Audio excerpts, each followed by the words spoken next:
নমস্কার আদাব আমি Anup Sony crime petrol Dastak show থেকে আপনাদের সদর আমন্ত্রণ জানাচ্ছি।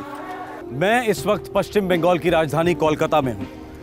आज और कल का एपिसोड यहाँ पश्चिम बंगाल में घटे रियल लाइफ केसेस पर आधारित है। उफ, तुम भी ना हर बार शादी की बात करके मूड खराब कर देते हो। अरे कितनी बार कहा है लाइफ को एंजॉय करो। अधूरा लगता है, मुझे सेटल जिंदगी चाहिए। कुछ फायदा नहीं इन सब चीजों से। अरे मैं तुम्हें अपने एक्सपीरियंस से बता रही हूँ, एक बार इन सब चक्करों में फंस गए ना तो समझो धंस गए। तुम साथ हो तो मुझे दोनों मंजूर है, लेकिन मुझे मंजूर नहीं है। अरे एक बार गलती करके तो फंस चुकी हूँ और दोबारा शादी करके मैं फंसना नहीं चाहती हूँ। मतलब तुम अपने पति और बच्चों को छोड़ के मेरी जिंदगी नहीं बनोगी? मैं किसी की नहीं हूँ, मैं हूँ तो सिर्फ खुद की। अरे इतना अच्छा सब कुछ चल रहा हम दोनों के बीच में, लेकिन तुम होके ना सब कुछ बिगाड़ने पे तुले हुए हो। नाजायज जिस्मानी रिश्ते भी आखिरकार रिश्ते होते हैं और इनमें भावनाओं का उबाल आना स्वाभाविक है। जब भी कोई नएपन या वासना के कारण अपनी शादी के दायरे के बाहर खुशी खोजता है या फिर किसी और की शादीशुदा जिंदगी का उल्लंघन करता है तो वार्निंग बेल की तरह दस्तक गूंजती है कि आज नहीं तो कल किसी न किसी का दिल टूटने वाला है। और अक्सर टूटे दिलों में आग लगने में वक्त नहीं लगता, फिर वो चाहे आदमी हो या औरत, दिल जलों का कोई भरोसा नहीं। Barrackpore North 24 Parganas district West Bengal.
तो 10 भी नहीं बजे हैं, सिर्फ 9:55 हुए, लेकिन गेट पोस्ट तो बिल्कुल खाली है।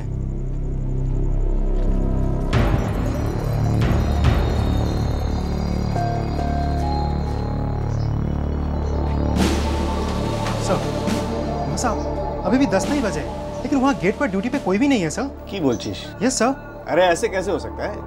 शेखर गुप्ता का ड्यूटी है वहाँ पे, जाओ जाके देखो वहीं कहीं होगा। हाँ सर, मैं भी जानता हूँ उसे वहीं होना चाहिए था, लेकिन मैंने खुद जाके देखा शेखर नहीं है वहाँ, शायद जल्दी घर चला गया होगा। व्हाट? घर गया होगा? अरे ऐसे कैसे जा सकता है वो अपना घर? अभी तक राइफल और एमिनेशन जमा नहीं किया उसने।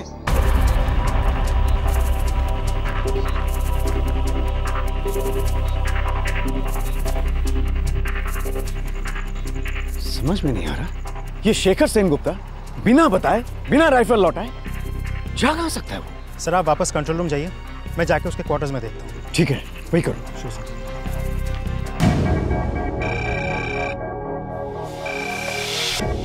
Guard commandant. वहाँ साहब, शेखर वहाँ क्वार्टर्स में नहीं है, आसपास कहीं भी नहीं है वो। ये साला शेखर मेरा सस्पेंशन करा के ही रहेगा वो। बिना गोलियां लौटाए बिना राइफल लौटाए वो कहाँ जा सकता है? गुहो, क्वार्टर्स बराबर से चेक कर लिया? जी हाँ सर, अंदर बाहर सब देखा। पहले पंकज ने देखा, उसके बाद मैंने भी देखा। अच्छा, चेंजिंग रूम में देखा? जी हाँ सर, वहाँ भी देखा, वो कहीं नहीं है सर। उसने हथियार डिपॉजिट किए या नहीं?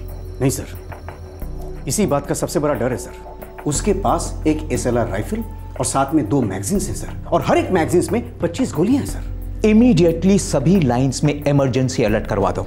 सर वो तो मैंने पहले से ही करवा दिया है। ये साला शेखर ये क्या कहाँ होगा? चिंता तो इस बात की है कि उसने हथियार जमा नहीं किए। आप इसका मतलब समझ सकते हैं सर?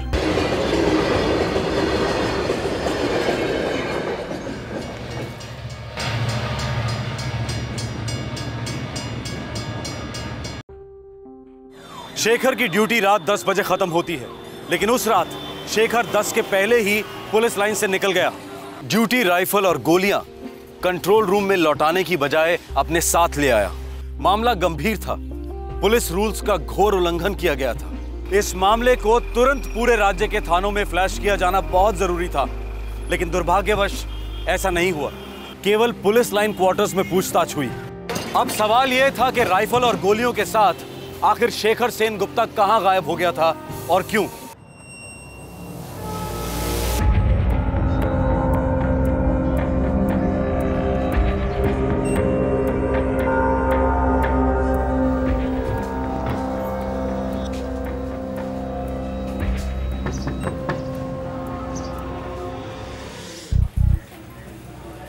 शेखर, तुम्ही इतनी सुबह सुबह?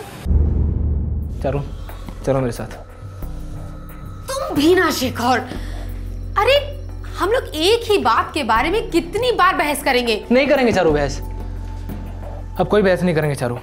चारू मैं फैसला कर चुका हूँ, हम अभी शादी कर रहे हैं। तुम चलो बस मेरे साथ। हाथ छाड़ो अमर, बहुत हो गया शेखर।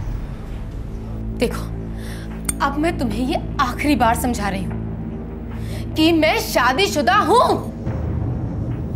और मैं अपने पति और बच्चों को छोड़कर कहीं नहीं जा सकती। छोड़ने के लिए यहाँ है ही कौन चारू? तुम अकेली हो तभी तो कह रहा हूं ना। बाद में कर देना ना उसको फोन, कह देना उसको छोड़ दिया तुम्हें। चारू चलो चलो मेरे साथ। तुम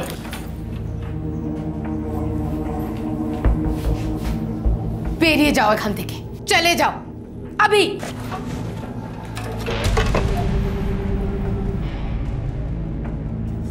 ये क्या कर रहे हो?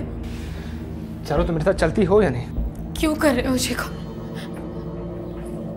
ऐसा मत करो। देखो मैं तुम्हारे आगे हाथ जोड़ती हूँ शेखर, इरम करो ना। चारू मैं हाथ जोड़ रहा था तुम्हारे कब से मनाने की कोशिश कर रहा हूं तुमको मैं। तुम मान रही हो? नहीं, लेकिन आज मेरे हाथ में ये है। इसको नीचे करो शेखर। एक मिनट शेखर, मैं ऐसे कैसे चल सकती हूँ? देखो मुझे मेरे पति से बात करनी दो, आराम से। बात करनी है तुमको? हाँ। तो बात करो ना तुम। लो बात करो अभी, तुम बात करो। करो चारो बात।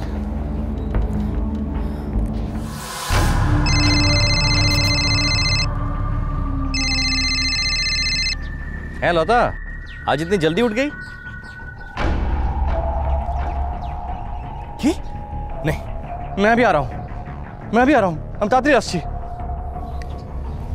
क्यों হলো? नहीं কিছু না, कुछ नहीं।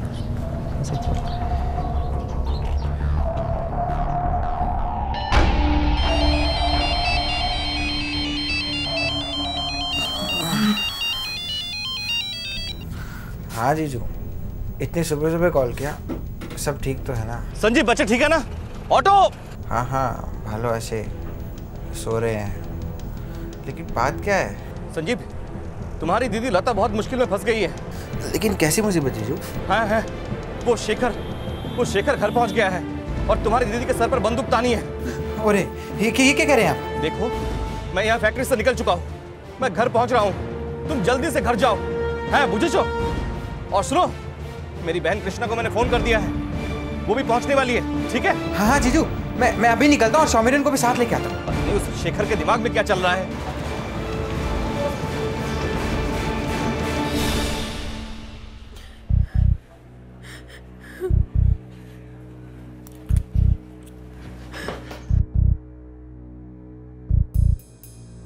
देखो शेखर, अभी जो कुछ तुम कर रहे हो ना, ये बिल्कुल सही नहीं है और अभी तुम होश में नहीं हो।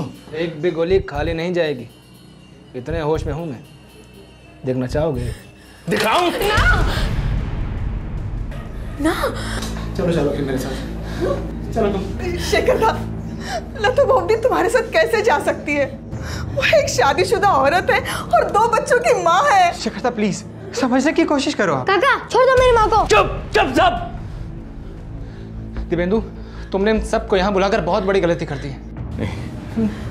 मुझे बहुत गुस्सा आ रहा है इन सब पर। मुझे एक मिनट शेखर, तुम शांत हो जाओ, मेरी खातिर गुस्सा थूक दो। हम बात करेंगे, ठंडे दिमाग से बात करेंगे। शादी के बाद चारों, हम सब शादी के बाद। शादी से पहले मेरा दिमाग अब ठंडा होने वाला नहीं है चारों। बहुत टाइम वेस्ट हो गया है। चलो चारों, चलो चलो तुम अभी मेरे साथ चलो। अरे क्या चलो चलो लगा रखी है? जो तुम चाहते हो वो कभी नहीं हो सकता। देखो शेखर, देखो तुम मेरे भाई समान हो। देखो जो भी बात है, बैठते हैं, बातें करते हैं और आराम से हल निकालने की कोशिश करते हैं। कृष्णा, तुम चाय बनाओ, चाय। तुम सब मेरा दिमाग खराब कर रहे हो। मैं अभी यहाँ बात नहीं कर सकता हूँ। देखो, हम कहीं बाहर चल के बात करते हैं। मेरे घर चलते हैं शेखरदा। तू बीच में मत बोल, समझा? चलो तुम और दिव्येंदु तुम, हम तीनों कहीं बाहर जाएंगे और आखिरी फैसला करेंगे। शेखर, मेरी बात सुनो। दादा और बोधी दोनों की हालत बहुत खराब है। मैं भी साथ चलती हूँ, यकीन मानो मदद होगी। ठीक है चलो। तुमने कहा था ना बात करो। चारों मैं बात कर रहा हूँ ना। हाँ चलो चलो चलो।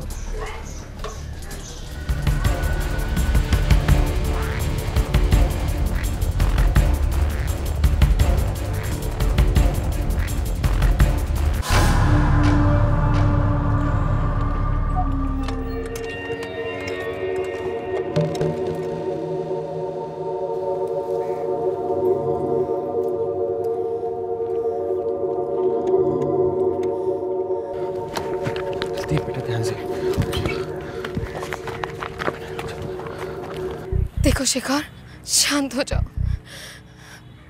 अभी तुम बहुत टेंशन में हो। चलो तुम टेंशन में नहीं हो क्या? और दिव्येंदु तुम? नहीं, मुझे टेंशन नहीं है,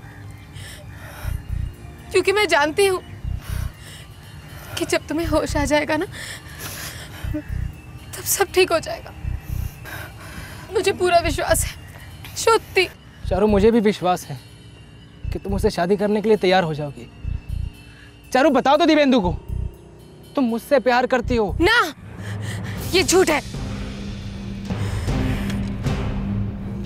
चारू, फिर सच क्या है? सच ये है कि मैं दिव्येंदु की पत्नी हूँ।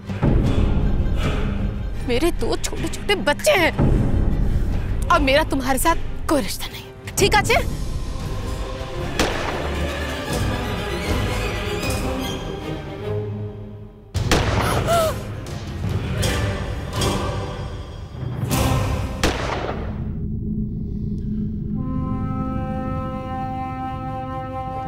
चलो बोलना, कोई भी गोली मार देगा।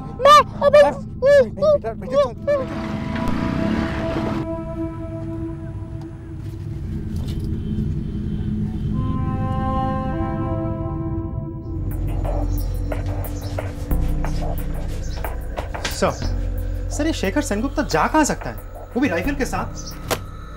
भाड़ में जाए साला, आने दो साले को। ऐसी खबर लूंगा मैं, इतना बड़ा मेमो बनाऊंगा मैं उसके लिए, सस्पेंशन तो पक्का है साले का। सर, कुछ खबर मिला शेखर सेनगुप्ता का? No sir. उसके नाम के आगे रिमार्क्स लगा दो, dereliction of duty. Okay sir. और जब भी ड्यूटी पे आए उसे लेना मत, सबसे पहले वो मुझसे मिलेगा। Okay sir. साला शेखर कुत्ता गया कहाँ होगा?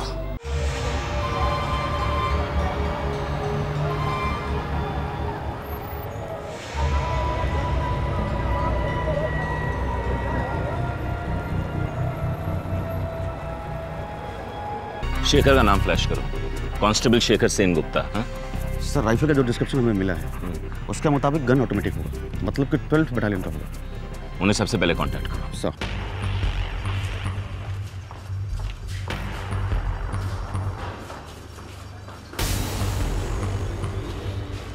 सर, शेखर पागल हो गया सर। अभी अभी पाल्टा स्टेशन से फोन आया, उन्होंने कहा कि शेखर ने 3 लोगों को गोली मार दी सर, और तीनों मर गए। अरे बकवास मत करो घुआ। सर काश ये बकवास होती, मगर ये खबर पक्की है सर। तीनों की लाशें पुलिस स्टेशन में पड़ी है। दुखा दुखा, क्या कर दिया इस आदमी ने?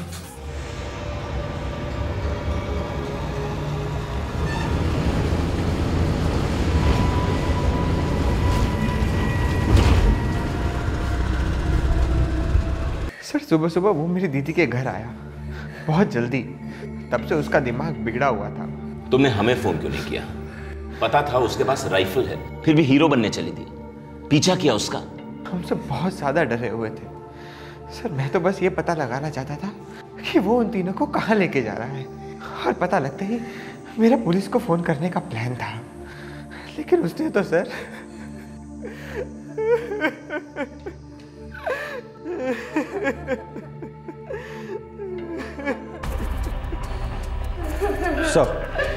Sir constable Shekhar Sengupta Latbagan lines में गार्ड ड्यूटी पर था और ड्यूटी से 20 मिनट पहले ही वहां से उसने एक राइफल और 25 राउंड की 2 मैगजीन लेकर गायब हो गया। Oh my God! तो उन्होंने तुरंत सारे पुलिस स्टेशंस को खबर क्यों नहीं की? इसका मतलब है उसके पास 39 गोलियां भी बाकी हैं। बड़ी कैलिबर की गोलियां हैं सर, सिर्फ एक ही गोली काफी है जान लेने के लिए। पता नहीं क्या करने निकला है ये कांस्टेबल शेखर सेनगुप्ता, और क्यों?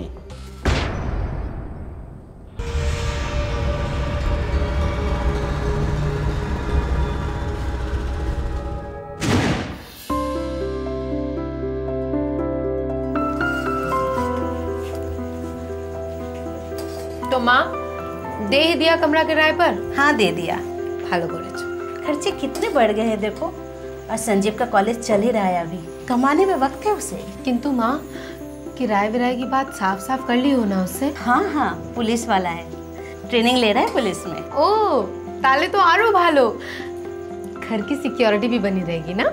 जाओ के चाह दिया है। हाँ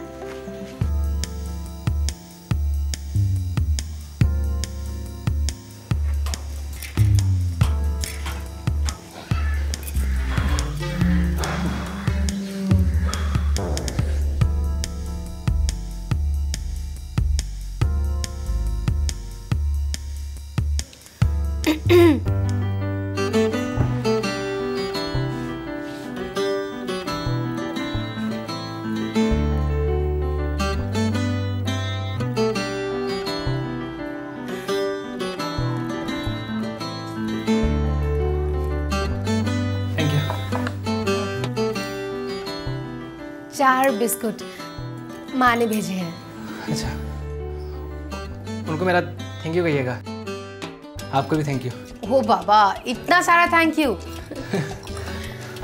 सॉरी। अबर सॉरी एक्टा ना, सॉरी भी 3-3। अब शायद संजीव की दीदी हैं। हैं चारुलता, अमर नाम, यहीं पास में रहती हूँ।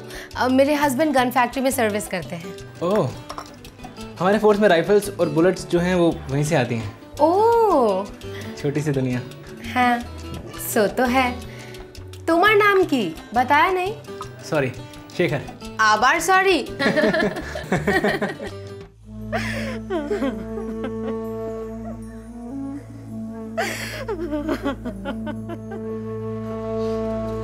मैं हमेशा चारू से कहती थी दूरे था के पागल थी, लेकिन मेरी बात कभी नहीं सुनी। देखो क्या हाल कर दिया मेरी बेटी को।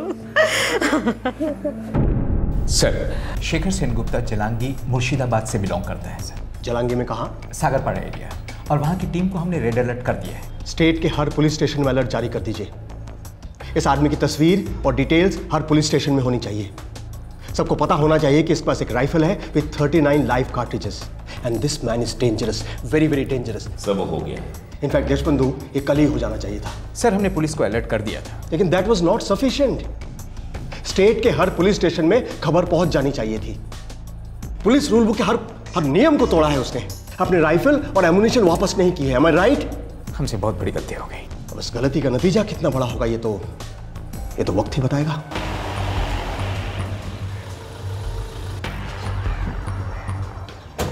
क्या? ये क्या कह रहे हैं आप? दोबारा कह रहा हूं, आपके बेटे शेखर ने 3 लोगों की हत्या कर दी है। शेखर ने? साहब, उसका कोई हमारे पास फोन नहीं आया था। देखो, वो जैसे ही तुम्हें फोन करेगा तुम मुझे फोन करोगे, और जरा भी देर की तो फिर तुम्हारी खैर नहीं। चलो। अमर शेखर, बाबा संभालो। क्या कर दिया रे तूने? बाबा संभालो। मुझे पता था कि एक न एक दिन कुछ ऐसा होना ही था। कितनी बार समझाया कि वो शादीशुदा औरत है, उसे भूल जा, कोई दूसरी कर ले, लेकिन उस औरत का जादू उसके दिमाग में कीड़े की तरह घुस गया था। प्रेम बड़ो मधु कभू काछे कभू शुदू। शर्म नहीं आती? एक शादीशुदा औरत से क्या क्या करवा दिया तुमने? क्या कहूँ? सॉरी या थैंक यू? चुप, बदमाश। तुम्हारे लिए ना अब एक अच्छी सी लड़की देखकर शादी करवानी पड़ेगी तुम्हारी। लड़की तो मैंने देख ली है। अच्छा, श्रुति के गो कौन है? अब मुझ जैसी है या नहीं? सुशील, संस्कारी, शेरनी है, सुंदरवन की शेरनी। अच्छा चारू, तो जमाई जी तुमसे बात करना चाहते हैं। है माँ, आज जी। माँ जाने दो। फिर कब? जब चारू, तुम हमेशा के लिए मेरी हो जाओ ना। चुप, लालची। मैं गाना सुन रही थी, सेलफोन का रिंग नहीं सुनाई दिया ना सोना। हाँ, शाम तक लौट आऊंगी। अरे हाँ रे बाबा, दोनों बच्चों को स्कूल से लेते हुए आऊंगी बस। तुम भी ना कैसे बच्चों की तरह नाराज होते हो।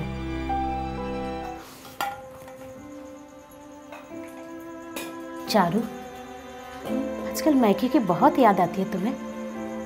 लगभग रोज दिन भर यही रहती हो। क्या नो माँ, तुम्हें पसंद नहीं है? पसंद क्यों नहीं? तुम्हारे बाबा जिंदा होते तो बहुत खुश होते। बेटी रोज घर आ रही है, घर खिला खिला सा रहता है। क्या बात है माँ, क्यों लो? तुम्हारे पिताजी देख नहीं पाते कि उनकी बेटी शादीशुदा, 2 बच्चों की माँ, एक पराये मर्द के साथ घंटों बंद कमरे में रहती। माँ, तुम जो सोच रही हो वो सही नहीं है, गलत सोच रही हो। तुम गलत कह रही हो चारू। मुझसे आंखें चुरा रही हो, लेकिन आईने को क्या जवाब देती हो? अपने घोंसले को मत चलाओ।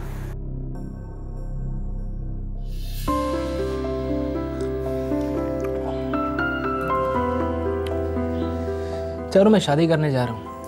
बहुत बढ़िया। कौन है लड़की? चारू, मैं तुमसे शादी करने जा रहा हूँ। इन सब फालतू बातों के लिए ना वक्त नहीं है मेरे पास। फालतू बातें? चारू, मैं तुम्हारे जिस्म से प्यार नहीं करता हूँ। चारू, मैं तुमसे प्यार करने लगा हूँ। हाँ तो ठीक है ना, लेकिन ये सब के बीच में शादी की बात कहाँ से आ गई? अरे तुमको दिखता नहीं है क्या? देखो ना, ये देखो, ये देखो। चारू, ये सब पत्थर की लकीरें नहीं हैं। चारू, मैं तुम्हारे पति से बात कर लेता हूँ। चुप करो, तुम मेरे पति से कोई बात नहीं करोगे। तुम नहीं जानते हो, अगर मेरे पति को इस कांड के बारे में पता चल गया ना तो अनर्थ हो जाएगा। अनर्थ हो चुका है। शादी की मर्यादा पर थूक दिया तुम दोनों ने, और खुद शादी करने चली हो। ना माँ, मैं इसे शादी वादी नहीं करूंगी। वो तो तू मेरी लाश पर करेगी, और तुम अभी कभी यहाँ से निकल जाओ। मासी, हम ये है तुम्हारा एडवांस, ले लो और कभी मत लौटना, न इस घर में न मेरी बेटी की जिंदगी में। नहीं मासी। हाथ छोड़ती, बच्चे हैं इसके, छोड़ दो इसका के। चारू, समझाओ तुम। जब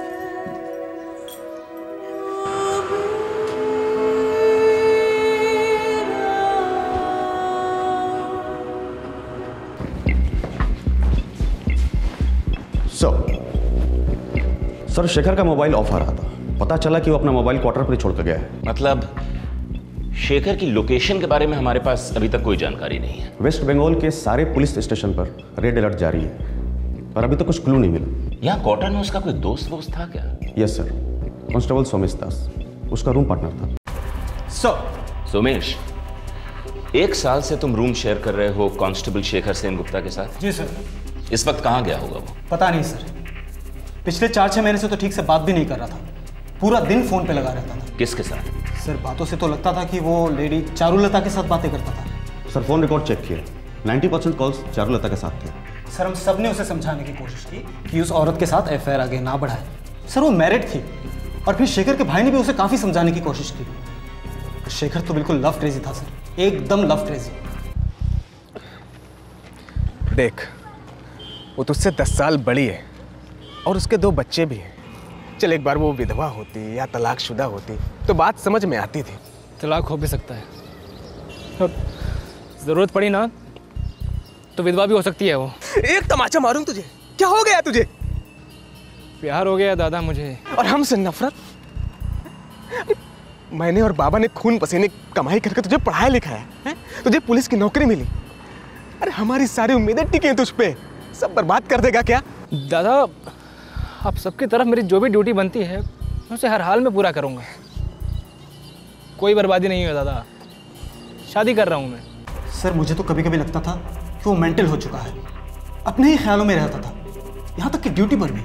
हाँ, शायद उसे यकीन हो गया था कि चारुलता के साथ उसकी शादी वादी तो होगी नहीं, इसलिए उसने ये हत्याकांड सोच समझ के प्लान करके किया है। सर हो सकता है, पर जो आदमी किसी औरत से पागलों की तरह प्यार करता हो वो उसे मार कैसे सकता है? क्योंकि प्यार भी पागलों वाला ही था, और ऐसे प्यार को नफरत में बदलते देर नहीं लगती, और फिर नफरत भी पागलों वाली हो जाती है।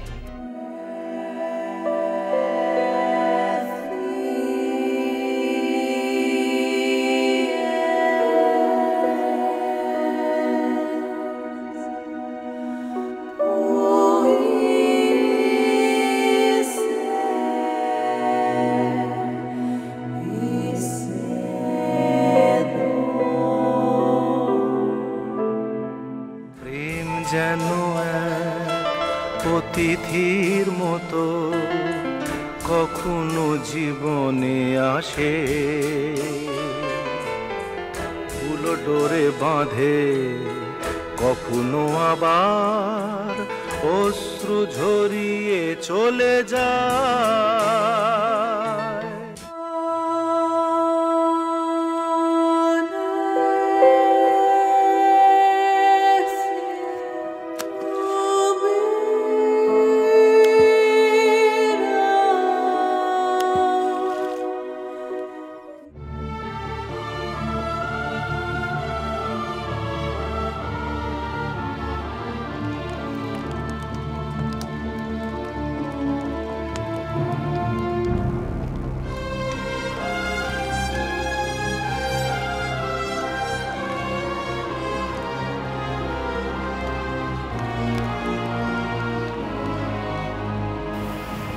एक जवान पुलिस कांस्टेबल के सामने उज्जवल भविष्य था, लेकिन एक अफेयर ने उसे खूनी भगौड़ा बना दिया जो अपनी ही फोर्स से भाग रहा था।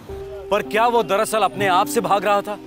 क्या हासिल हुआ उसे चारुलता, उसके पति देवेंदु और देवेंदु की बहन कृष्णा को मौत के घाट उतारकर? इस घोर अपराध के बाद इस हत्यारे ने अपने हथियार को गायब कर दिया। अब आगे क्या होने जा रहा था? क्या था उसका इरादा? क्या थी उसकी तकदीर? पूरी बंगाल पुलिस फोर्स ये जानने के लिए उतावली थी कि उन्हीं के एक कांस्टेबल ने ये 3-3 हत्याएं क्यों की।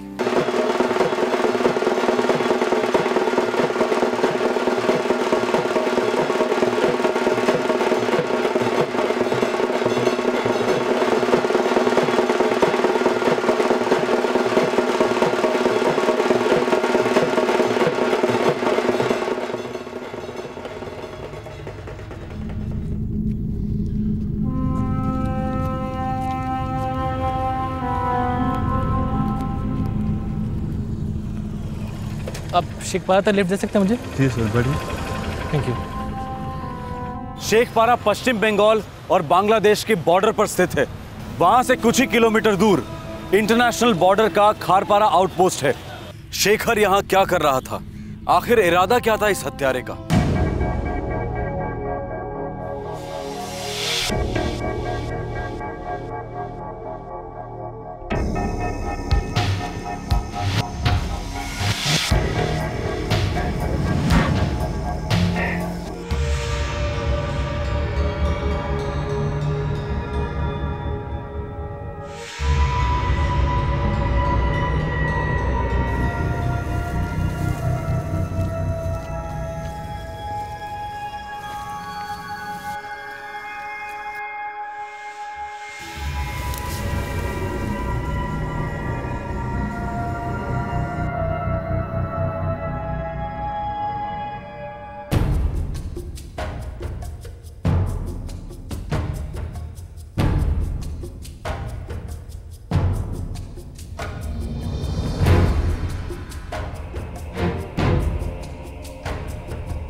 खड़े हो जा वरना गोली दाग दूंगा।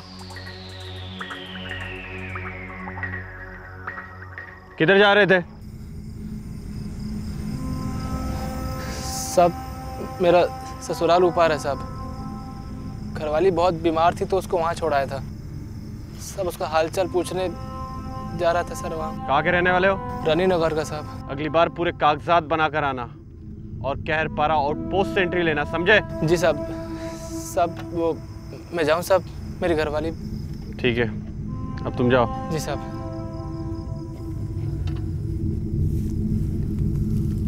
पश्चिम बंगाल और बांग्लादेश की सरहद के दोनों तरफ रहने वाले लोगों के बीच रोटी बेटी का रिश्ता है।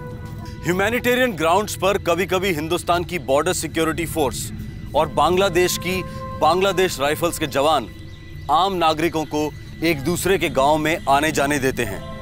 शेखर इस बात से अच्छी तरह से वाकिफ था क्योंकि वो खुद जालंगी मुर्शिदाबाद से था, जो एक बॉर्डर जिला है।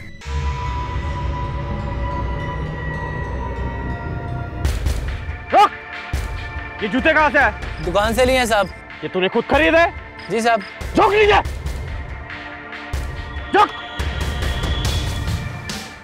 शेखर बॉर्डर से फरार होने के इरादे से आया था, लेकिन उसके जूतों ने उसके इरादों पर पानी फेर दिया। दरअसल जब भी पुलिस कर्मचारी के जूते घिस जाते हैं तो पुराने जूते लौटाए जाते हैं और नए जूते कमीशन होते हैं। फोर्स के जूते कभी भी मार्केट में बेचे नहीं जाते। बीएसएफ के जवान शेखर को आउटपोस्ट के ऑफिस ले गए।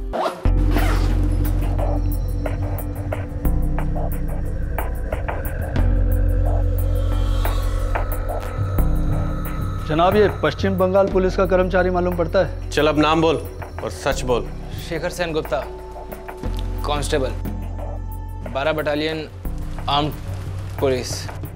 शेखपाड़ा पुलिस स्टेशन में फ़ोन लगाओ और पूछो सच बोल रहा है या हम सच बुलवाएं इससे।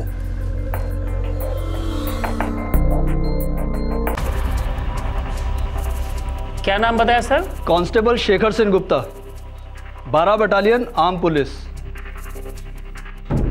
हाँ सर, ये तो वांटेड है और कल ही 3 लोगों का मर्डर करके फरार हुआ है। जी धन्यवाद जनाब। 24 परगना पुलिस डिवीजन का कांस्टेबल है। कल सुबह ड्यूटी राइफल से 3 लोगों को मार दिया इसने। हवाले करने का इंतजाम करो इसे। जी जनाब।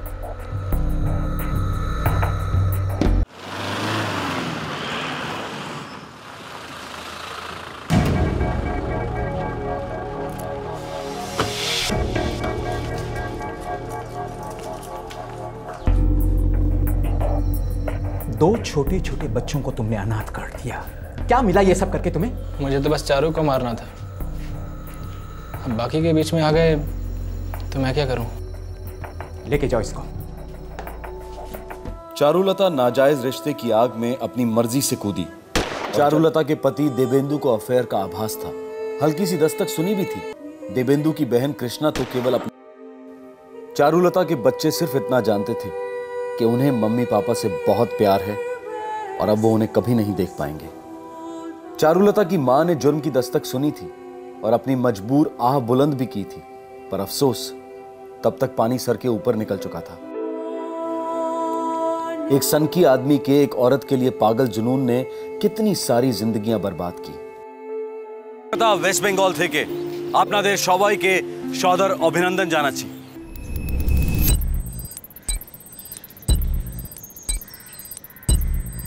कितना टाइम वेस्ट होता है यार। इन सब चीज़ों से कोई फ़ायदा हुआ है क्या? आज तक किसी बॉम्ब रखने वाले को पकड़ा इन्होंने? फालतू में हम जैसे सीधे लोगों को परेशान करते हैं। देखो, जो होना है वो तो होता ही है ना। ज़बरदस्ती का दिखावा है ये सब। सॉरी सर, ये सोच गलत है। अगर हम चेकिंग ना करें और कुछ हो जाए तो आप क्या कहिएगा? यही ना कि हमने चेकिंग नहीं करी और बॉम्ब ब्लास्ट हुआ। आप तो सिक्योरिटी एक्सपर्ट हैं, हम आप जनता हैं। कॉमन सेंस की बात है। बम रखने वाला कभी इधर से जाएगा क्या? कभी नहीं, लेकिन ऐसी चेकिंग बॉम्बर को मुश्किल में डाल देगी, उसके रास्ते बंद कर देगी और उसके पकड़े जाने का खतरा बढ़ा देगी। और ये भी कॉमन सेंस की बात है कि आतंकवादी जितना खतरे में उतने आप सेफ। एक बॉम्ब ब्लास्ट और हम सब सुरक्षा व्यवस्था का चीरहरण करने लगते हैं। ये एक भयानक पैटर्न बन गया है। आतंकवाद ने हमें इस कदर भयभीत कर दिया है कि मानो हमारी शक्ति, हमारी बुद्धि, हमारी समझ सबको लकवा मार गया हो। और ये चल नहीं सकता, क्योंकि इंसान या तो डर सकता है या जी सकता है, और डर के जीने का तो सवाल ही नहीं उठता। अप्रैल 2011, मालदा, वेस्ट बंगाल।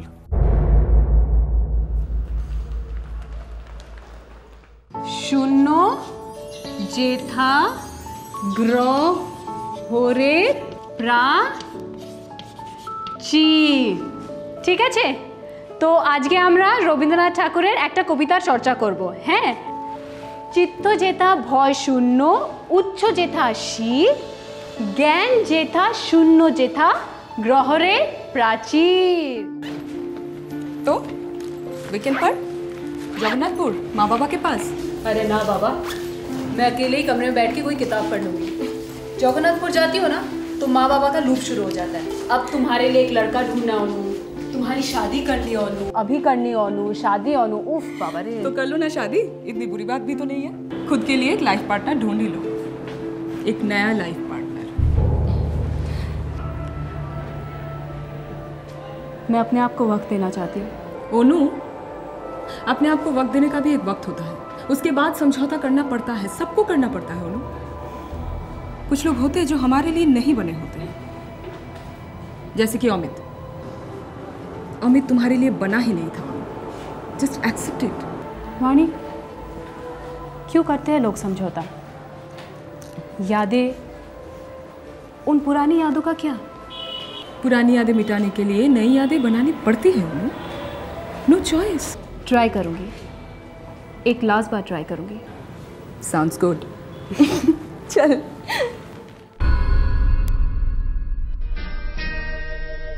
সেই রাতে রাত ছিল পূর্ণিমা, রং ছিল ফাল্গুনি হাওয়াতে। সেই রাতে রাত ছিল পূর্ণিমা।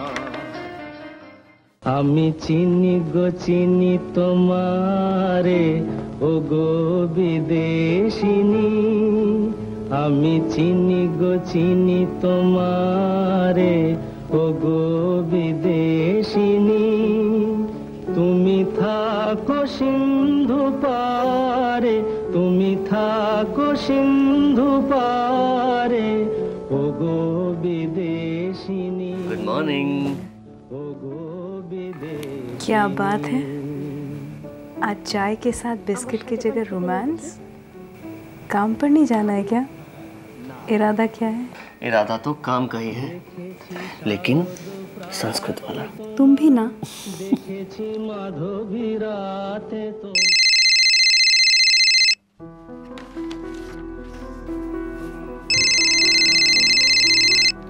है शेखर, बोलो। अनुदी, आज मैं नहीं आऊँगा, मुझे ना कुछ असाइनमेंट्स पूरे करने हैं, उसके बाद ही मैं घर से निकलूंगा। ठीक है, लेकिन रात के खाने पर तो रहोगे ना?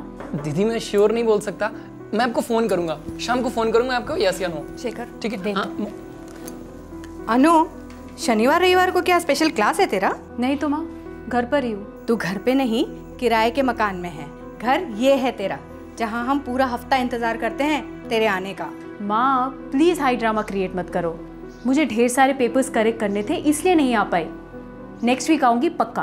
पर वो तो तू यहाँ भी कर सकती थी बेटा। कहा ना आजबो नेक्स्ट वीक, पक्का आजबो। बाबा तुझे बहुत याद करते हैं बेटा। मैं भी माँ बहुत याद करती हूँ सबको। ओह हाँ, यही तो है। आप है अनुपमा सरकार? मेरे फेस पर लिखा है अनुपमा सरकार। नहीं, मुझे लगा। गलत लगा, ऊपर रहती है। ऊपर कैसे जाते हैं? नॉर्मली हम इन्हीं सीढ़ियों से चल के जाते हैं। लीजिए। Thank you.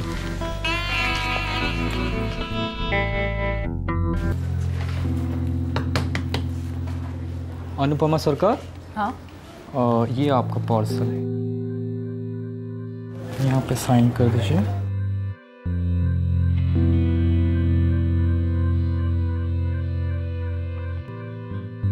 Thank you.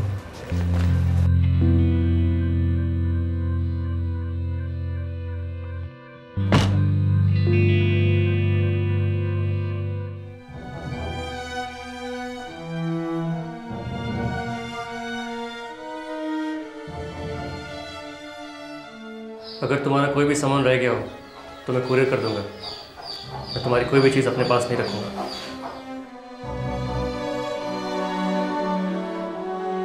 लेकिन तुम मेरे हर चीज़ में, मुझ में हमेशा रहोगे अमित।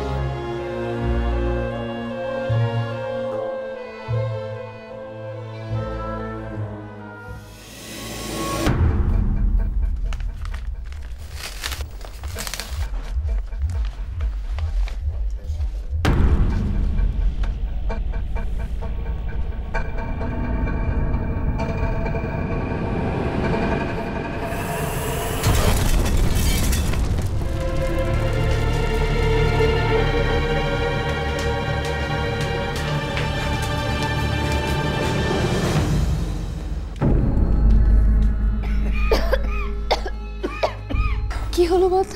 क्या हुआ? पता नहीं नमक कुछ दिखाई नहीं दे रहा है।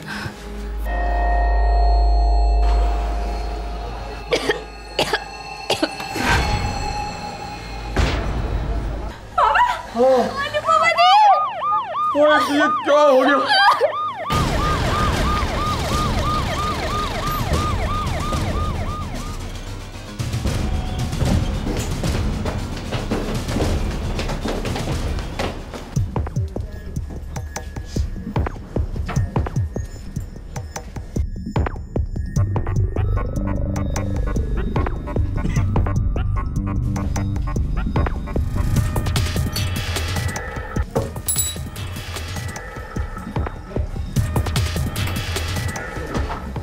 कितने बजे थे? 10:30 बजे थे। सर वो कुरियर वाला 10:15 को यहाँ से गया था। मतलब कुरियर वाले जाने के 15 मिनट बाद आप लोगों ने ब्लास्ट सुना? जी सर। जी हाँ।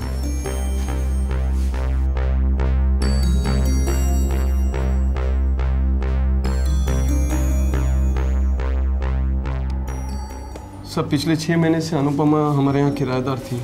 अकेली रहती थी? जी, कभी कभी इसका छोटा भाई शेखर आ जाता था रहने के लिए। की काज को? माधवरी गर्ल्स स्कूल में टीचर थी। भाई के अलावा और कोई नहीं था? ना ना, फुल फैमिली, माँ बाबा भाई, वो सब जगन्नाथपुर में रहते हैं।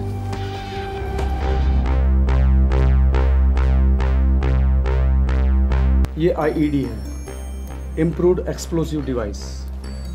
सर ये आईईडी का इस्तेमाल तो माओवादी आतंकवादी करते हैं।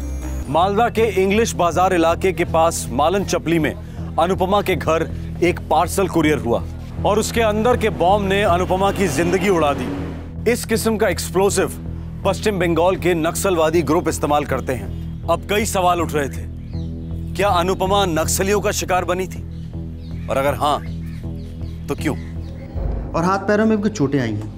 अगर उस वक्त उस रूम में और कोई भी होता तो शायद वो भी मर जाता। पर उस वक्त कमरे में लड़की के अलावा कोई नहीं था और एक लड़की को मारने के लिए पूरा बम। अजीब, या तो एड्रेस गलत था या तो बम गलत था। किसी तो भूल छिलो डॉक्टर, कुछ तो गलत था। किसी तो भूल छिलो डॉक्टर, कुछ तो गलत था। कंफर्म आईडी है। वायरिंग ऐसी की गई थी कि बुक खोलते ही ट्रिगर दब जाता और एक बहुत बड़ा धमाका। पार्सल अनुपमा के नाम का था, मतलब उसके घर पे बॉम्ब भेजा था उसकी जान लेने के लिए। लगता तो ऐसे ही है। अच्छा, ये जो आईईडी इस्तेमाल किया था वो प्रोफेशनल किस्म का था या घर पर बनाया हुआ था? Professional, very professional. ये रही हमारी नक्सलियों की फाइल। लास्ट 6 मंथ में जहाँ जहाँ नक्सलियों ने और माओवादियों ने ये आईडी इस्तेमाल किए हैं वो बिल्कुल इस आईडी से मिलते जुलते हैं। मतलब इसमें नक्सल वाला एंगल भी हो सकता है? ज़रूर हो सकता है। और ये कुरियर कंपनी, इसके बारे में कुछ पता चला? सॉरी, ब्लास्ट में कुरियर कंपनी का एड्रेस वाला रिसिप्ट बुरी तरह से डैमेज हो गया था। जोड़ने की कोशिश की गई पर पेपर जला हुआ था। ठीक है, उस कुरियर बॉय का स्केच निकालो। खुद चलकर सामने आया तो ठीक है, तो ढूंढ निकालो उस सारे को। मेरी बेटी एक सीधी सादी स्कूल टीचर थी। धमाके में जो बम इस्तेमाल हुआ है वो किसी भी एंगल से सीधा साधा नहीं था मिस्टर सरकार। सर अनुपमा दी पर आप डाउट कर ही नहीं सकते, वो बहुत ही क्लीन लेडी थी। 6 महीने से रहती थी यहाँ। कौन कौन आता था मिलने? 1-2 बार उसके माँ बाबा आए थे, उसे देखकर चले गए। सर जैसे कि मैंने आपको बताया था, अनुपमा दी का छोटा भाई शेखर यहाँ पे आता जाता था। वो यहाँ ही पढ़ता है तो यहाँ और अपने घर के बीच अप डाउन करता है। कोई और?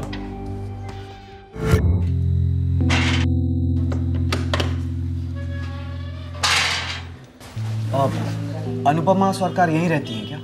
जी, ऊपर के कमरे में। धन्यवाद।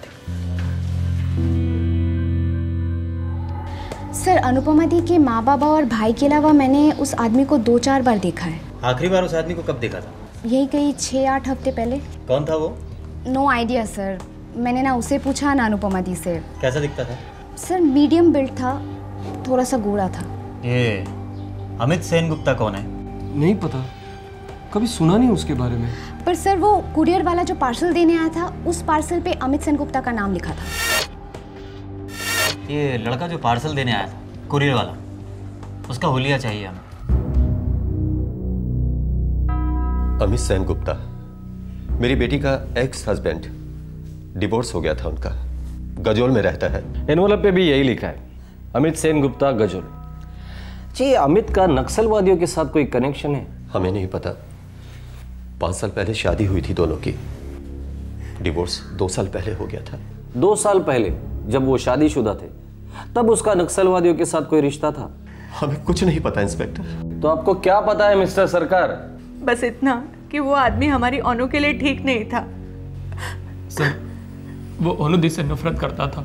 इतनी नफरत कि उसने उसे इस तरह से मार डाला? हाँ सर, क्योंकि अनुदी ने उसे छोड़ दिया था। क्यों छोड़ दिया था उसे?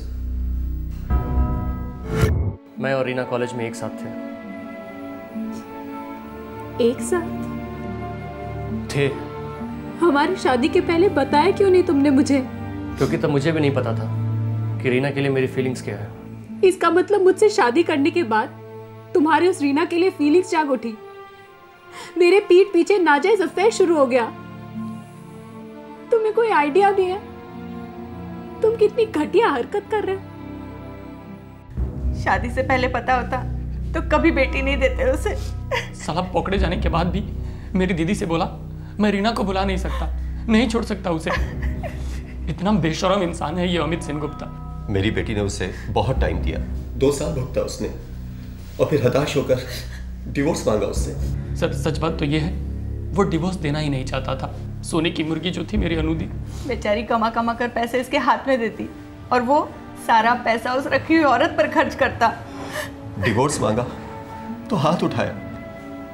हमने अपनी बच्ची को कभी डांटा भी नहीं, उसने पीटा मेरी बच्ची को। हमने पुलिस कंप्लेंट भी की थी हबीबपुर पुलिस स्टेशन में। मेरे पास एमसी की कॉपी भी है। तब उसने हमें धमकी भी दी थी, एक न एक दिन वो मेरी बेटी से बदला लेगा, और उसने बदला ले लिया। अनुपमा के साथ मेरी अच्छी जमती थी। कैसी थी वो? काफी डिस्टेंट। अमित के धोखे का शौक वो बर्दाश्त नहीं कर पा रही थी। इनफैक्ट डिवोर्स के बाद भी वो अमित से उतना ही प्यार करती थी। उसके किराए के मकान पे उससे मिलने एक आदमी आता था। कौन आता था? मैं आपसे पूछ रहा हूँ कौन आता था? डिवोर्स के बाद कोई अफेयर? ना। पक्का? पक्का तो बोलते पर आई मीन नहीं कह सकती, पर अफेयर होना मुश्किल है ऑफिसर, बहुत मुश्किल है। मतलब उसने कभी जिक्र नहीं किया उस आदमी के बारे में जो उससे घर पे मिलने आता था? No officer.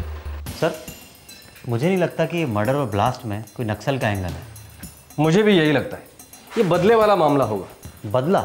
तलाक के 2 साल बाद, और वो भी इतने खतरनाक और भयानक तरीके से। बैनर्जी बदले की आग लंबी सुलगती है, हम लोगों ने तो कई बार देखा है। अच्छा इस कुरियर वाले का क्या हुआ? इंग्लिश बाजार कस्बे में तकरीबन 27 कुरियर कंपनियां हैं। मैंने अपने खबरी नेटवर्क को एक्टिवेट कर दिया है, जल्दी ये लड़का पकड़ा जाएगा। वो अमित सेन गुप्ता, उसका गांव गजोल, वहाँ से क्या खबर है? सर वहाँ तकरीबन 30 कुरियर कंपनियां हैं और कई तो फ्रेंचाइजी हैं। एक बार ये लड़का पकड़ा गया, ये खुद हमें उस कुरियर कंपनी तक ले जाएगा जहाँ से वो पार्सल आया था। बैनर्जी गजोल जाने की तैयारी करो। हमारा मुख्य आरोपी ये अमित सेन गुप्ता ही है, और अब तक तो वही है।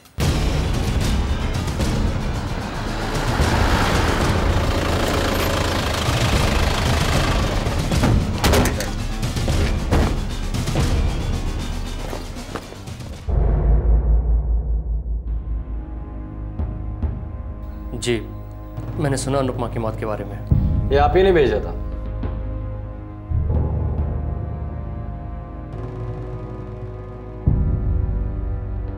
देखिए ये क्या कह रहे हैं आप?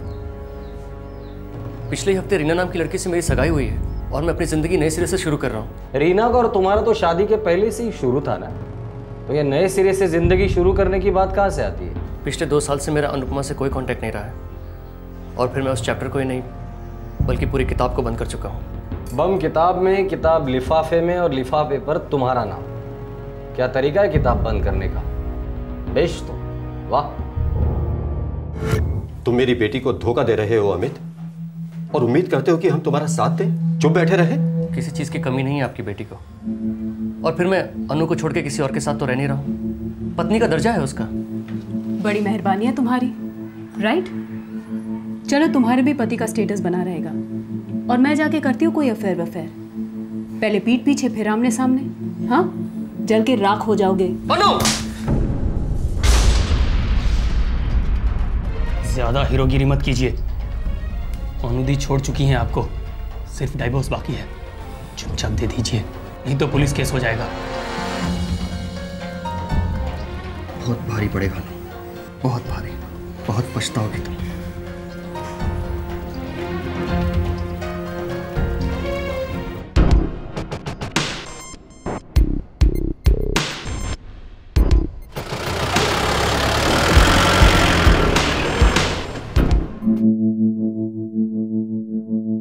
जो टॉर्चर आपको आते हैं सब आजमा लीजिए, मगर सच नहीं बदलेगा।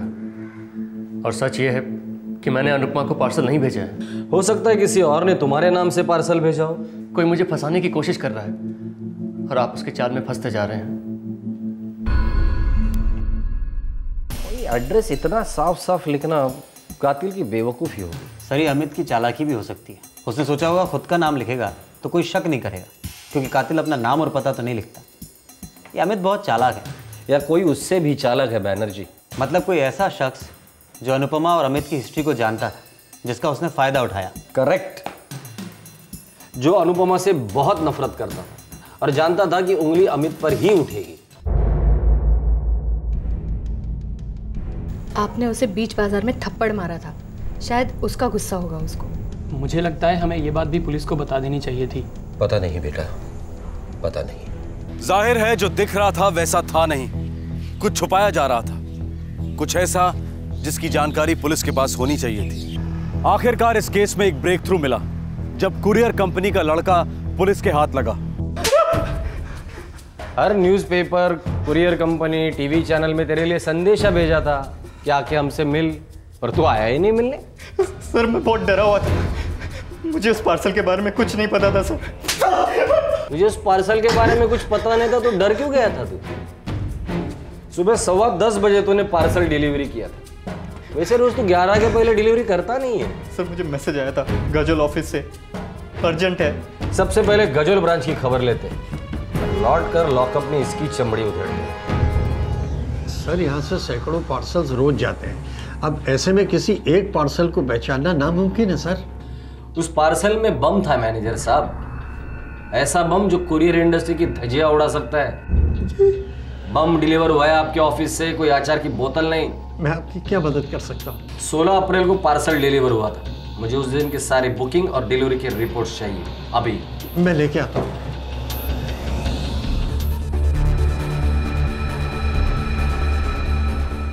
सोलह तारीख को डिलीवर होने के लिए बुकिंग कब की गई होगी?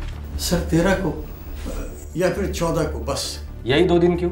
सर डिलीवरी के लिए हम नॉर्मली 3 दिन लेते हैं, पर अगर अर्जेंट हो तो 2 दिन में डिलीवर कर देते हैं, पर उसका एक्स्ट्रा चार्ज लगता है। आपके ऑफिस से इंग्लिश टाउन बाजार के ऑफिस को फोन किया गया था और बताया गया था कि ये पार्सल अर्जेंट डिलीवर करना है। जी सर, ये रही रिपोर्ट। ये नंबर ट्राई करो, जरूर बंद रहेगा। करेक्ट सर, डीएक्टिवेटेड है। अमूल चैटर्जी, इसी ने बुकिंग ली थी ना? जी सर। बुलाइए उसे।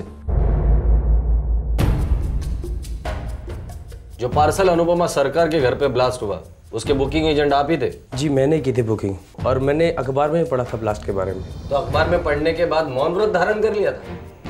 पुलिस को इन्फॉर्म करना जरूरी नहीं समझा? जी मैंने बताया था इनको। सर अमोल ने बताया था, लेकिन हम नहीं चाह रहे थे कि हम किसी लफड़ा में फंस जाए। पुलिस लफड़ा है? फिर हम लोगों को क्यों गाली देते हो जब बीच बाजार में ब्लास्ट हो जाता है?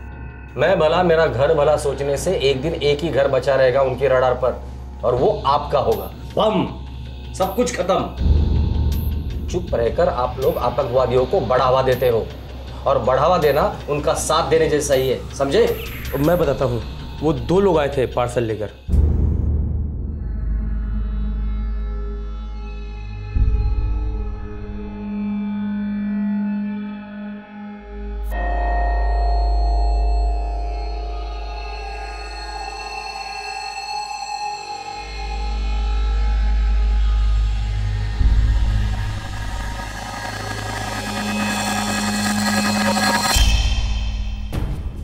कौन थे वो दो लोग? साहब मैंने उनका नाम तो नहीं पूछा। एक गोरा आदमी था मीडियम हेल्थ वाला, और जो दूसरा आदमी था वो उसकी हाइट इतनी थी, कुछ अजीब सी शक्ल थी उसकी, यहाँ के बाल जो थे वो यहाँ तक थे। दादा ये कुरियर मौलन चौपल्ली कब पहुँचेगा? अगर मौसम ठीक रहा तो 3 दिन में पहुँच जाएगा पार्सल। उससे पहले नहीं पहुँच सकता क्या दादा? हम कोशिश करेगा। दादा थोड़ा एक्स्ट्रा चार्ज ले लो और जल्दी पहुँचा दो ना। 100 रुपये एक्स्ट्रा चार्ज लगेगा तो 2 दिन में पहुँच जाएगा पार्सल। दादा 200 रुपये देता हूँ, कल तक पहुँचा दो। 1000 दोगे तो भी 2 दिन में ही पहुँचेगा। हमारा एक्सप्रेस डिलीवरी 2 दिन का ही है। भालो एक्सप्रेस डिलीवरी से भेज दो इसको, लेकिन थोड़ा जल्दी। हाँ साहब उन्होंने मेरे से मेरा नंबर भी लिया था और कम से कम 1 दर्जन बार कॉल किया और यही पूछते रहे पार्सल गया क्या, पार्सल गया क्या। बैनर्जी, अमोल साहब के कॉल डिटेल्स चेक करो और उनके कॉल्स को ट्रैक करना। सर ये जो 2 आदमियों के बारे में बता रहे हैं उनमें से एक गोरा चिट्टा मीडियम हेल्थ वाला आदमी, वैसे किसी आदमी के बारे में अनुपमा के मकान मालिक की बेटी ने भी बताया था। ये आदमी अनुपमा को जानता था और कोई ना कोई होगा जो इसे जानता हो। सर जिस सिम से इसने फ़ोन किया था उसी सिम से उसे धर लेंगे हम। फाइनली इस केस की कड़ियां जुड़ने लगी। अब पुलिस उस शख्स को ढूंढ रही थी जिसने वो पार्सल भेजा था। आखिरकार कौन था ये आदमी? क्या अनुपमा के घर वाले उसे जानते थे? वो पुलिस से क्या छुपा रहे थे? ठीक ठाक कद है, गोरा चिट्टा लड़का है। मौलन चौपाली में अनुपमा से मिलने आता था। वहां कोई नहीं जानता कि वो कौन था। क्यों जानतो ना, किसी को भी नहीं पता। लेकिन ऐसा हो ही नहीं सकता कि अनुपमा ने आपको उसके बारे में कुछ बताया ना हो।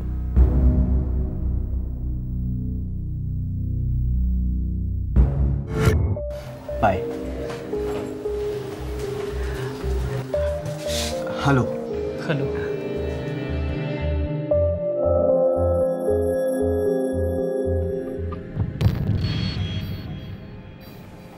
यहाँ के लोकल लाइब्रेरी में मैं मिली उससे। कब की बात है? एक दिन जब मेरा सेल गायब हो गया था तो दूसरे दिन मैं लाइब्रेरी में थी।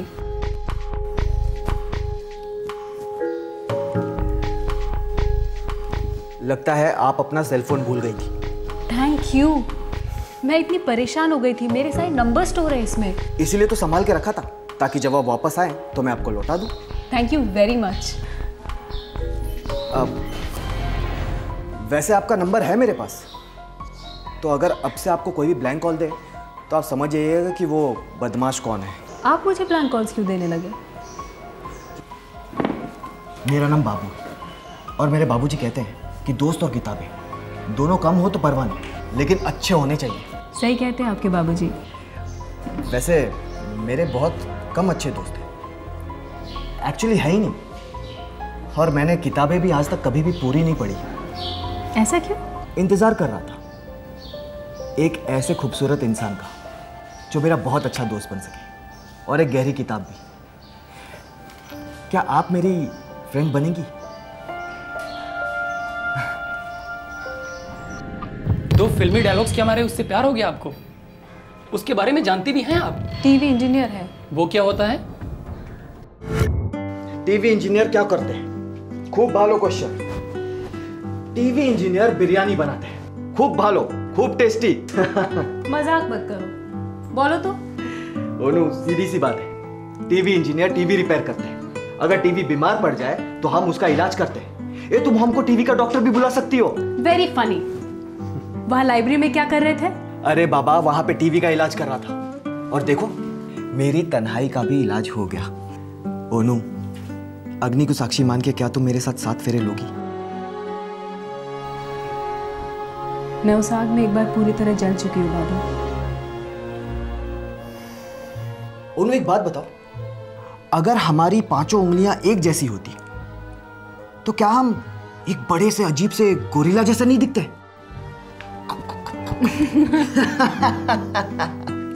देखा, यूं ही हंसती रहो, खिलखिलाती रहो हमेशा। मैं तुम्हें हमेशा ऐसे ही खुश रखूंगा। जानती हूँ। एक बात नहीं जानती हो तुम? क्या? एक ऐसा वक्त आएगा जब हम बूढ़े हो जाएंगे, चल नहीं पाएंगे, लेकिन फिर भी हमारी वो टीवी चलती रहेगी, पक्का चलेगी।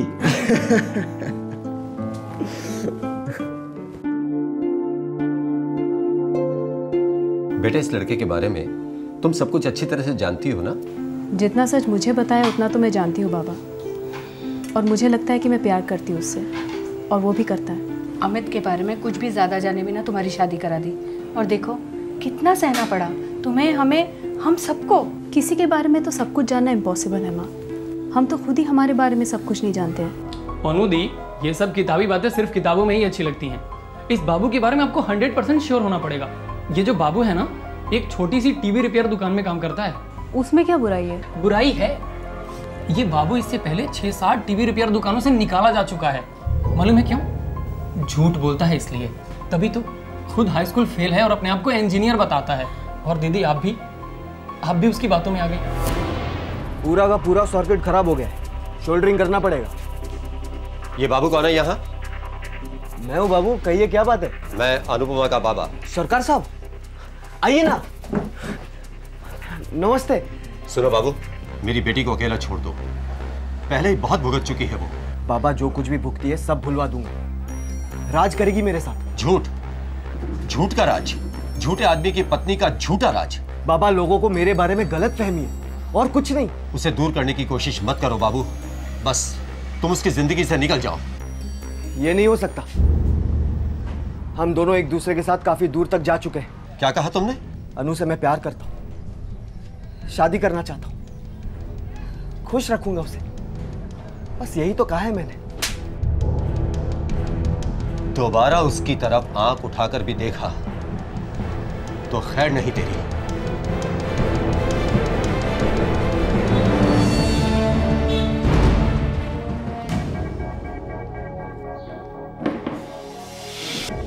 मैंने तुम्हें तुम्हारा फोन इसलिए नहीं लौटाया था ताकि तुम मेरे कॉल्स को रिसीव ना करो। बाबू प्लीज तुम जाओ यहाँ से। मैकेनिक के बदले खुद को इंजीनियर कह दिया तो तुमने मेरा पता ही काट दिया। एक छोटा सा झूठी तो कहा था मैंने। नफरत है मुझे झूठ से, और झूठे इंसान से मैं कोई रिश्ता नहीं रखना चाहती। खुद हरिश्चंद्र की पोती हो क्या तुम? मैंने कभी कोई झूठ नहीं बोला। बोला, मुझसे झूठ बोला, कहा कि प्यार करती हो ना मुझसे, शादी करोगी। वो झूठ नहीं था, लेकिन तुम्हारे झूठ ने मुझे एक नई सच्चाई दिखा दी है। सच्चाई तो मैंने देखी, इस्तेमाल किया है तुमने मेरा। क्या मतलब? शादीशुदा थी ना, अकेले नींद नहीं आती थी, नींद की गोली बनाकर निगल गई मुझे। क्या बक रहे हो? तुम्हें सिर्फ अपनी सेक्स की भूख मिटानी थी मेरे साथ। छी, मैं जा रही हूँ और कभी मेरा पीछा मत करना। रुको, सुनो, मैंने तुम्हारे बाबा को माफ कर दिया, अब तुम भी मेरे झूठ को माफ कर दो और चुपचाप से मेरी पत्नी बन जाओ। ओनू, तुम मेरा पहला प्यार हो, तुम मेरे जिस्म के साथ ऐसे खेल के नहीं निकल सकती हो। मुझे समझ नहीं आ रहा कि मैं तुम पे हंसूं या रो। ये थर्ड ग्रेड सोच है तुम्हारी। और वैसे भी एक हाई स्कूल फेल से और क्या उम्मीद की जा सकती है? ओनू!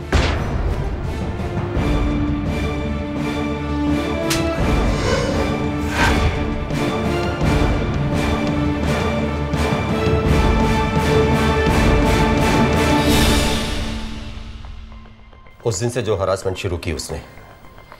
क्या करता था? दिन रात फोन पर फोन, अलग अलग नंबरों से, और फिर धमकियां देता था कि उनके बीच बेडरूम में जो कुछ हुआ इंटरनेट पर डाल देगा। अनुदी ने काफ़ी कोशिशें की उससे दूर रहने की। उन्होंने सिम बदला, पर वो पता कर लेता और धमकी देता था कि उसके पास अनुदी का एक MMS है।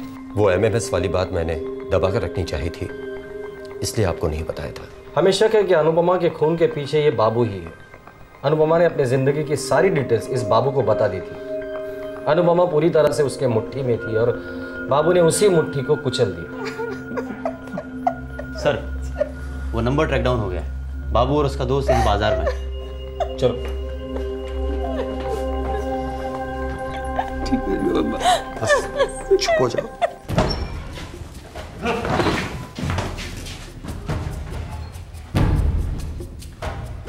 प्यार, मोहब्बत, गुस्सा, नफरत अपनी जगह, और इस तरह किसी को बम से उड़ा देना। क्या चल रहा था तुम्हारे दिमाग में? मेरे दिमाग में उसका थप्पड़ मारना गूंज रहा था साहब, हाई स्कूल फेल बोलना गूंज रहा था, जलील करके रख दिया था बाप बेटी ने मुझे, कहीं का नहीं छोड़ा था, मेरी मर्दानगी को कुचल दिया था उसने साहब।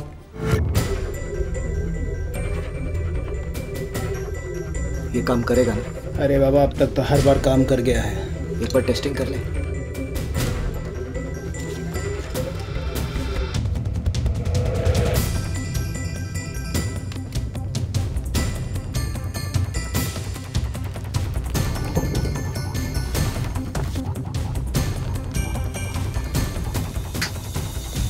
अभी किताब खुलते ही बूम।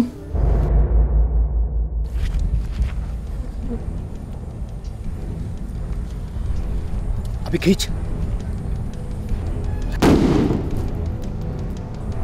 खूब बोलो, बहुत मस्त चीज है यार।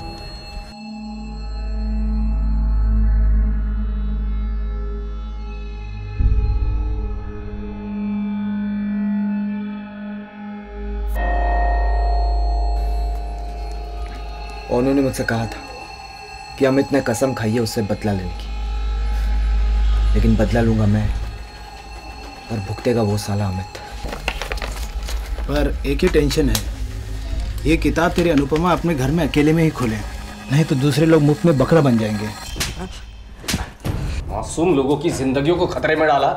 कई मासूम मारे जाते थे जिनका तुमसे कोई लेना देना नहीं था। कोई मासूम मरा तो नहीं ना साहब? कोई मासूम मरा नहीं। लेके जाओ चलो को।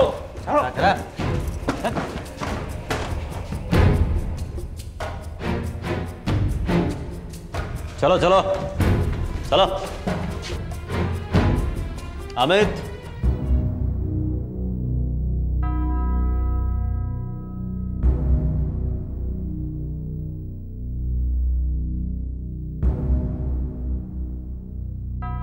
बॉम्ब वाला पार्सल अनुपमा तक पहुंचने के पहले कई हाथों से गुजरा था। किसी के हाथ से गलती से भी किताब खुलती तो न जाने कितनी जाने जाती, पर बॉम्ब अपने सही निशाने पर फूटा, अनुपमा के हाथों में।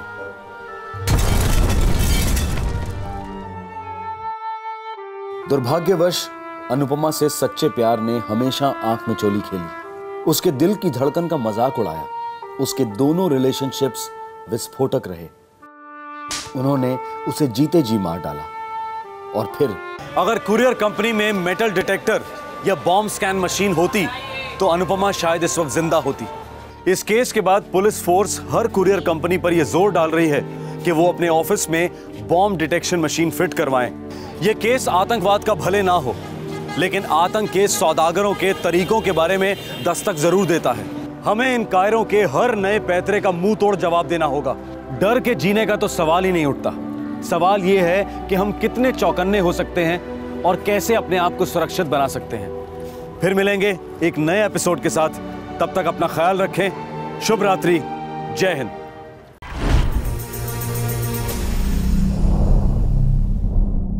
क्राइम पेट्रोल्स के और भी दिलचस्प कहानी देखने के लिए हमारे चैनल को सब्सक्राइब करें और बेल आइकॉन दबाना न भूलें।